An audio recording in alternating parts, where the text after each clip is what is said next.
শুনিলাম। আজ মা গৌরাঙ্গ মহাপ্রভু আজ কীর্তন করছে। কোথায় করছে গো? গৌরাঙ্গ মহাপ্রভু কোথায় কীর্তন করেন? শ্রীবাসঙ্গনে, শ্রীবাসঙ্গনে কীর্তন করছে।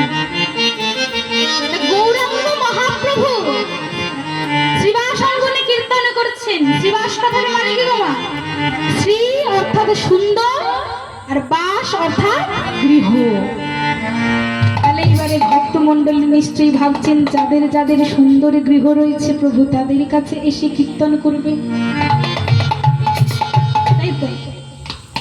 কিন্তু এই যে গৃহের কথা বলেছে, এই গৃহ আমাদের এই গৃহের কথা নয় গো, এই যে আমাদের হৃদয় গৃহ, এই হৃদয় মন্দিরের কথা বলেছে। যদি আমরা আমাদের মনটাকে সুন্দর করি তাহলে গৌরাঙ্গ মহাপ্রভু নিত্যদিন এসে আমার এই মনের মন্দিরে কীর্তন করবে। তাই শ্রীবাস ঠাকুরের গৃহে আজ আমার গৌরাঙ্গ মহাপ্রভু কীর্তন করছে। আজ খোলো করতালে সহযোগে আজ সবাই মিলে কীর্তন করছে। গৌরাঙ্গ মহাপ্রভু কীর্তন করছেন, আর যেই না কীর্তন করতে শুরু করেছেন আর ভাবে ঠিক থাকতে পারছেন। যেই না কীর্তনে মেতে গেছেন ভাবাবেশে বিভোর হয়ে গেছে। কেমন ভাবাবেশে বিভোর হয়েছে? আরে পাশ থেকে আমার নিত্যানন্দ চিন্তা করছে কি গৌর যে এমন ভাবে নৃত্য করছে যে যখন তখন পড়ে যেতে পারে। তাহলে আমাদের এবারে একটা প্রশ্ন রয়েছে, এই যে গৌরাঙ্গ মহাপ্রভু নৃত্য করছে তার সঙ্গে কে ছিলেন? কারা কারা ছিলেন? পঞ্চতত্ত্ব তো ছিলেন। পঞ্চতত্ত্বে কারা থাকে? কতজন থাকে গো? 10 জন। 10 জন গো। 8 জন থাকে? 5 জন থাকে? অনেক রকম প্রশ্ন আসছে। ঠিক বলেছি। পঞ্চতত্ত্বে আবার 5 জন থাকেন। তা কারা কারা থাকে গো? কারা কারা থাকে এবারে বলুন। গৌরাঙ্গ তো থাকে আমার মাঝখানে। কেমন? গৌরাঙ্গের ডান দিকে থাকে আমার নিত্যানন্দ প্রভু। নিত্যানন্দের ডান দিকে থাকে কি গো? অদ্বৈত প্রভু। এবার আমাদের গৌরাঙ্গ মহাসুন্দরের এই যে বাঁ দিকে কে থাকে? বাঁ দিকে থাকে হলো গদাধর, আর গদাধরের বাঁ দিকে থাকে শ্রীবাস ঠাকুর। আমার গৌরাঙ্গ এমন ভাবে নাচছে, যেই না নাচতে শুরু করেছে ভাবাবেশে বিভোর হয়েছে। নিত্যানন্দ পাশ থেকে দাঁড়িয়ে দাঁড়িয়ে চিন্তা করছে, নিমাই আমার এমন ভাবে নাচছে যদি পড়ে যায় কি হবে। ওমা বাড়ি থেকে যখন আসছিল সচিমা আমার নিতাইকে জড়িয়ে ধরে বলেছে, হ্যারে নিতাই শোনো বাবা, তোর ভরসায় কিন্তু আমি আমার নিমাইকে ছাড়ছি। দেখিস আমার গৌর যেন ভাবাবেশে বিভোর না হয়ে আবার ওই মাটিতে লুটিয়ে পড়ে। ওরে নিমাই, হ্যাঁ আমার নিমাইকে সামনে রাখিস বাবা। হ্যাঁ আমার নিমাই যদি ভাবাবেশে বিভোর হয়ে ভূমিতে লুটিয়ে পড়ে তার ওই নরম অঙ্গে কত না ব্যথা লাগবে। ওরে নিমাই, তুই কিন্তু আমার নিমাইকে দেখে রাখিস, আমি তোর ভরসায় পাঠালাম কিন্তু। হ্যাঁ হ্যাঁ মা তুমি চিন্তা করো না, আমি দেখে রাখবো। তখন তো মাকে বলে এসেছিলাম দেখে রাখবো, কিন্তু নিমাই যেভাবে নৃত্য করছে যখন তখন পড়ে যাবে, আমি কিছু করতে পারবো না। তাই গৌরাঙ্গ মহাপ্রভু আমার মাঝখানে নৃত্য করছে, আর আমার পাশ থেকে নিত্যানন্দ কি করছে গো? আর দাঁড়িয়ে নেই, নিত্যানন্দ গৌরের সঙ্গে নৃত্য শুরু করেছে। কেমন করে? নিত্যানন্দ নাচিছে, নিত্যানন্দ নাচিছে, নাচিছে, নিত্যানন্দ নাচিছে।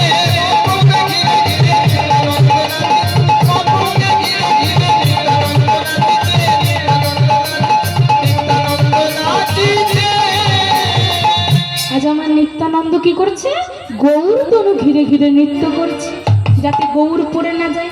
গৌর যেভাবে যেভাবে যাচ্ছে নিত্যানন্দ সেভাবে সেভাবে ঘিরে ঘিরে নাচছে, পড়ে গেলেই ধরে নেব। এবারে নিত্যানন্দ নাচছে দেখে এইবারে আমার অদ্বৈত ঠাকুর ভাবছে সবাই তো নাচছে, তো প্রভু নাচছে তাহলে একটু আমিও নাচি, আমি কেন দাঁড়িয়ে থাকবো। তা আমার অদ্বৈত ঠাকুর কে গো মা? অদ্বৈত হলেন স্বয়ং মহেশ্বর সদাশিব। অদ্বৈত ঠাকুরের আহ্বানেই কিন্তু আমার কলিযুগে আমার গৌর হরি এসেছে। তাই অদ্বৈতের দম্ভ আছে, অহংকার আছে, যে আমার জন্যই আমি ডেকেছি বলেই তো প্রভু এসেছে, তাই আমার অধিকারটা আগে। তাই কেমন করে নাচছে গো অদ্বৈত?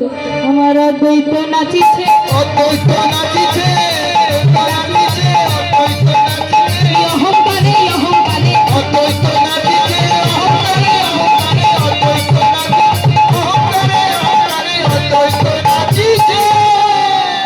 আমার অহংকারে হেলে দুলে অদ্বৈত নৃত্য করছে মা। তাই এবারে সবাই নৃত্য করছে দেখে শ্রীবাস ঠাকুর মনে মনে চিন্তা করছে, তাহলে আমি কেন বাদ যাই?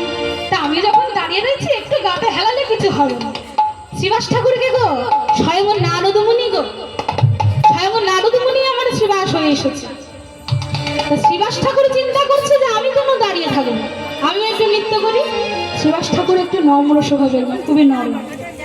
তাই কেমন করে নাচছে গো আমার শ্রীবাস ঠাকুর নাচিছে, শিবাস ঠাকুর নাচিছে, শিবাস ঠাকুর নাচিছে, শ্রীবাস ঠাকুর নাচিছে, শিবাস ঠাকুর নাচিছে, নম্র হইয়ে নত হইয়ে, শিবাস ঠাকুর নাচিছে, নম্র হয়ে, শিবাস ঠাকুর নাচিছে, নম্র হয়ে, শিবাস ঠাকুর নাচিছে। তাই মাথা নিচু করে শ্রীবাস ঠাকুর আমার নৃত্য করছে। এইবারে হলো গদাধরে বাকি। তা গদাধরে চিন্তা করছে সবাই তো নাচছে, তাহলে আমি একটু নাচবো না? আমার একটু দেখে ইচ্ছা হচ্ছে না। তো সবাই নৃত্য করছে দেখে গদাধরেরও নাচতে ইচ্ছা হচ্ছে না। তো গদাধর আমার মনে মনে ভয় পাচ্ছে। কেন? কারণ গদাধর হলেন আমার দাপর যুগে রাধারানীর ভাব স্বরূপ, ভাব রূপ হলেন আমার গদাধর। অর্থাৎ রাধারানী যেমন দেখতে ছিলেন তেমনই দেখতে, অনেকটা দেখতে আমার গদাধরকে। তাই গদাধরকে আমার প্রভু যখনই দেখে নেন, দর্শন করা মাত্রই ভাবে বিভোর হয়ে অচৈতন্য হয়ে যায়। এই গদাধর চিন্তা করছে যদি নৃত্য করতে গিয়ে আমার বদনখানি দেখে নেয় তাহলে কি করব। তাই আজকে গদাধর কেমন নৃত্য করছে জানেন? মুখখানা লুকিয়ে লুকিয়ে আমার গদাধর নাচিছে, গদাধর নাচিছে, গদাধর নাচিছে, গদাধর নাচিছে, গদাধর নাচিছে, আঁচল দিয়ে মুখ লুকাইয়ে, গদাধর নাচিছে, আঁচল দিয়ে মুখ লুকাইয়ে, গদাধর নাচিছে, গদাধর নাচিছে। এইবারে নাচতে নাচতে কি হয়েছে গো মা? ঘুমটাটা দেওয়া ছিল, আরে নাচতে গিয়ে কি আরে কারোর ধ্যান থাকে? কেমন ভাবে নাচছি, নাচতে নাচতে ভাবে বিভোর হয়ে গেছে। আরে যেই না বিভোর হয়েছে কি হয়েছে, গদাধরে বদন থেকে আমার আঁচলখানা সরে গেছে। আঁচলখানা যেই না সরে গেছে, গৌর হরি আমার গদাধরের বদন দর্শন করে ফেলেছে। গদাধরের বদন দর্শন করা মাত্রই রাধা রাধা, রাধার নাম মনে পড়েছে তো, রাধাকে দেখে দেখে ফেলেছে গদাধরকে। তা রাধার বদন খুঁজে নিয়ে রাধা রাধা বলে অচৈতন্য হয়ে গেছে। সবাই মিলে গৌর হরিকে ঘিরে ধরেছে। পাশে আমার গৌরী দাস দৌড়ে এসে বলছে, প্রভু গো, এ তোমার কি হলো প্রভু? এ তোমার কি হলো? ও প্রভু, ও প্রভু, একবার ওঠো প্রভু, একবার ওঠো। তুমি এমন ভাবে অচৈতন্য হয়ে গেলে কেন? এই যে এক্ষুনি নৃত্য করছিলে, তাহলে কি হলো প্রভু? একবার ওঠো। গৌরী দাস মাথায় হাত বুলিয়ে দিচ্ছে, কিন্তু প্রভু আমার ইচ্ছে না। পাশে সকলে মিলে চিন্তা করছে প্রভুর আজ কি হলো। কে জানে কি ভাবে গোরা,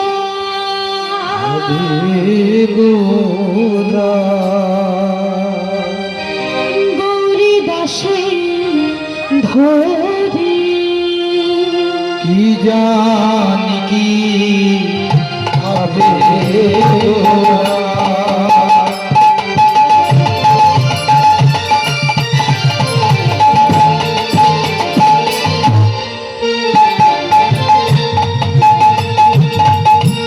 গৌরী দাসী ধরি কি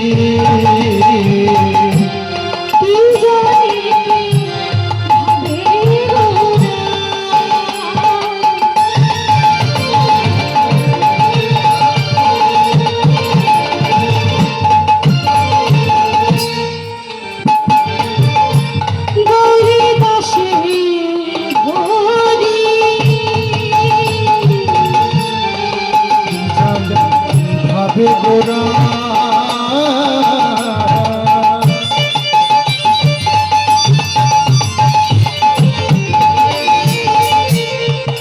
গৌরী দাসে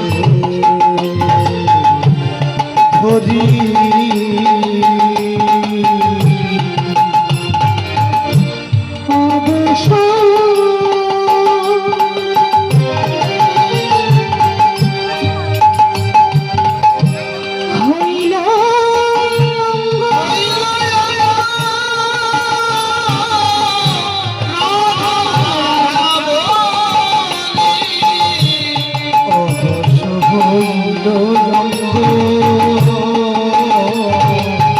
রাধা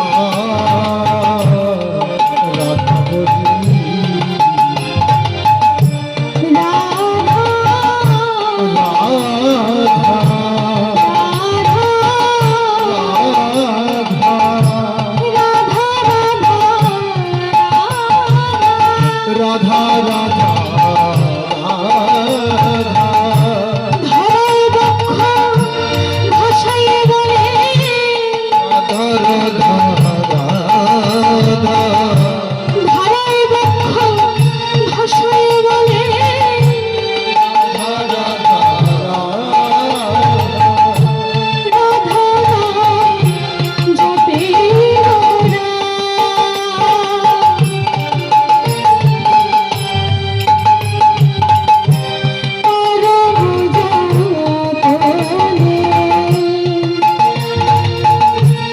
রাধা নাম জপে গোরা করম যতনে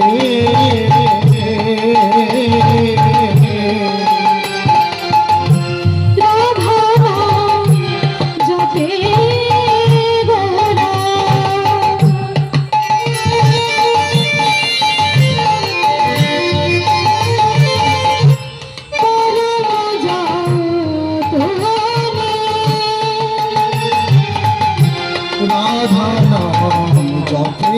যতনে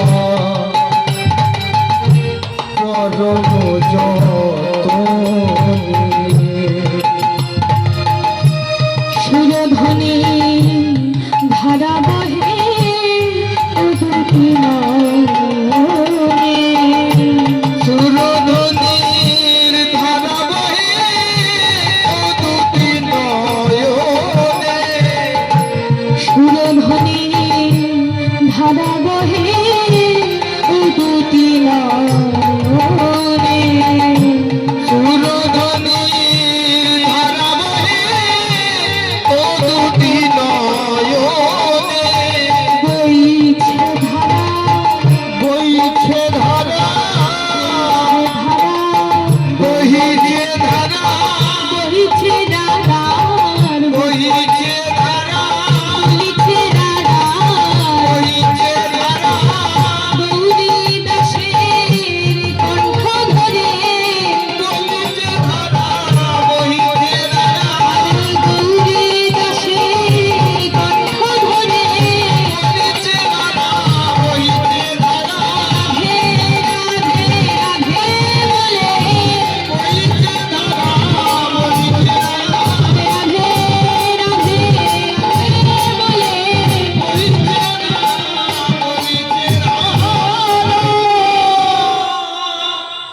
আজ গৌরীদাসের কণ্ঠ যুগল ঝরিয়ে ধরে বলছে, ও গো গৌরীদাস, গৌরীদাস, তুমি আমাকে চিনতে পারছো না? গৌরীদাস, তুমি আমাকে চিনতে পারছো না? গৌর হরি অধর নয়নে রাধা রাধা বলতে বলতে আজ গৌরীদাসের গলাখানা জড়িয়ে ধরে জিজ্ঞেস করছে, ও গো গৌরীদাস, তুমি কি আমাকে চিনতে পারছো না? আমি তোমার সেই সখা, তুমি আমার সেই পরম সখা ছিলে দাপুর যুগে, তোমার মনে পড়ছে না গৌরীদাস? না তো প্রভু, আমার তো সত্যি কিছু মনে পড়ছে না প্রভু। আমরা নাকি সখা ছিলাম, তো সত্যি আমার কিছু মনে পড়ছে না প্রভু। তুমি হে মর সখা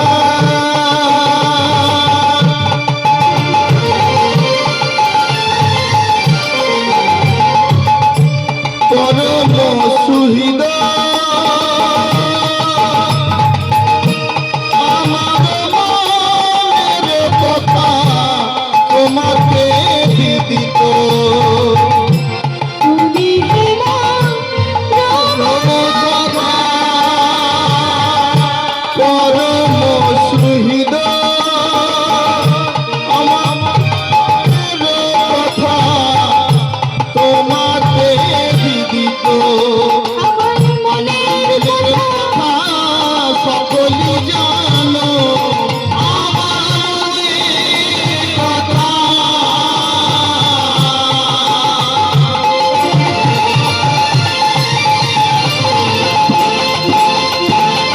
সকলি জানো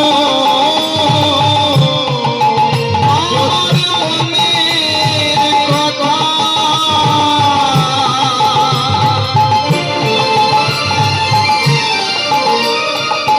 সকলি জানো যদি বন্ধু হয়ে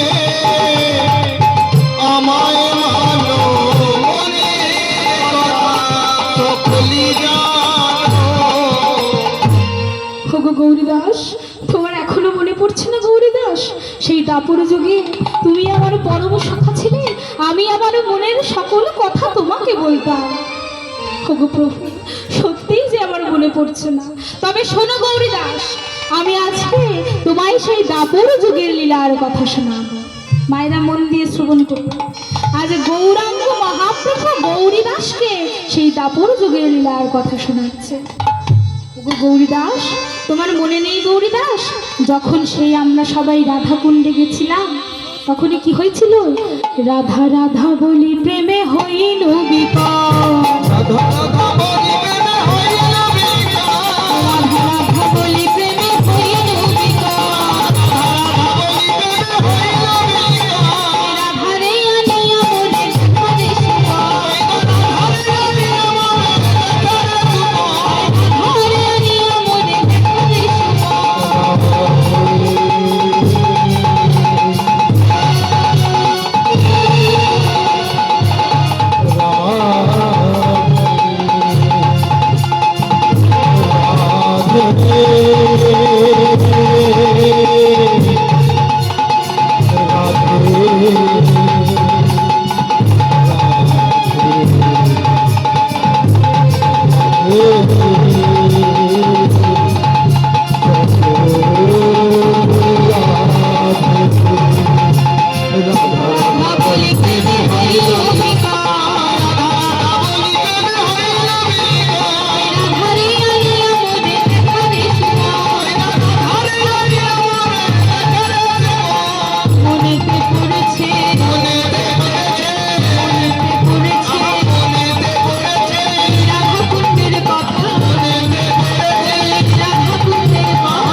আজ গৌরাঙ্গ মহাপ্রভু বলছে, হ্যাঁ গো, তোমার মনে নেই সেই রাধা কুণ্ডে গিয়ে গোচারণে গিয়ে রাধা রাধা বলে অজ্ঞান হয়ে গেছে? তা কি হয়েছিল মা সকল? দাপর যুগে যখন ভগবান শ্রীকৃষ্ণ দ্বাদশ রাখাল লইয়া গোষ্ঠে চলেছেন, গোষ্ঠে যাচ্ছে দ্বাদশ রাখাল লইয়া, নবলক্ষাদি ধেনু লইয়া গোষ্ঠে যাচ্ছে, এমন সময় শ্রীরাম আমার পিছন থেকে ঢুকে বলছে, ওরে কানাই, ও ভাই কানাই, ভাইয়া রে ভাইয়া রে ভাইয়া রে, ও কানাইয়া রে, দর্শন দে আমারে। ভাইয়া রে ভাইয়া রে ভাইয়া রে ও কানাইয়া রে তোকে সতে দে আমারে। ভাইয়া রে ভাইয়া রে ভাইয়া রে, ও কানাইয়া রে, দর্শন দে আমারে। ভাইয়া রে ভাইয়া রে ও কানাইয়া রে তোকে সতে দে আমারে। সীতাম আমার পিছন থেকে ডেকে উঠেছে, ওরে কানাই, শোনো ভাই শোনো। হ্যাঁ রে সীতা, তুই এমন ভাবে পিছন থেকে ডাকলি কেন রে? কি হয়েছে? ওরে কানাই, কি হয়েছে জানিস? আজকে আমরা এই সবাই মিলে, এই দ্বাদশ রাখাল মিলে রাধাকুণ্ডের তীরে যাচ্ছি গোষ্ঠী। হ্যাঁ যাচ্ছি তো, তা পিছনে ডাকলি কেন? তা শোনো ভাই, আজকে আমরা সবার আমাদের মনে একটা ইচ্ছা হয়েছে। তা কি ইচ্ছা হয়েছে? ও ভাই কানাই, কি হয়েছে জানিস তো? আজকে আমাদের এই দ্বাদশ রাখালের ইচ্ছা হয়েছে এই রাধাকুণ্ডের তীরে তোকে আজকে সবাই মিলে আমরা রাজা সাজাবো। রাজা সাজাবো। রাজা সাজাবি কেন রে? কেন অত সব জেনে তোর কাজ নেই? আজকে আমাদের সবার ইচ্ছা হয়েছে তোকে আমরা রাজা সাজাবো। একবার আমরা দেখতে চাই এই রাজা বেশে তোকে কেমন লাগে। যতই হোক মা রাজারই তো ছেলে, যতই এখানে রাখালে সেজে থাকুক না কেন, রাজার ছেলে না। তাই আজকে সকলের সখার ইচ্ছা হয়েছে আজকে গোপালকে একবার রাজা সেজে দেখবো কেমন লাগে। তো বেশ, তা এখন তো আগে গোষ্ঠে চল। তা গোষ্ঠে এসেছে রাধাকুণ্ডের তীরে। রাধাকুণ্ডের তীরে এসে কানাই বলছে, হ্যাঁ রে সখা শ্রীদাম, ও সুবল, শোন শোন, তোরা যে বললি আমাকে রাজা সাজাবি, তা রাজা সাজানোর জন্য তো অনেক কিছু লাগবে, তো সেসব পাবি কি আমি কোথা থেকে? শ্রীদাম বলতে, তুই চিন্তা করিস না, তুই তো আজকে আমাদের রাজা, তুই বরং এই বৃক্ষের তলায় বসে বিশ্রাম কর, আমি দেখে নিচ্ছি বাকি সব। তা শ্রীরাম আমার সবাইকে এক এক করে ডেকে, সুদাম, দাম, বলরাম সবাইকে ডেকেছে, বল মহাবল সুবল সবাই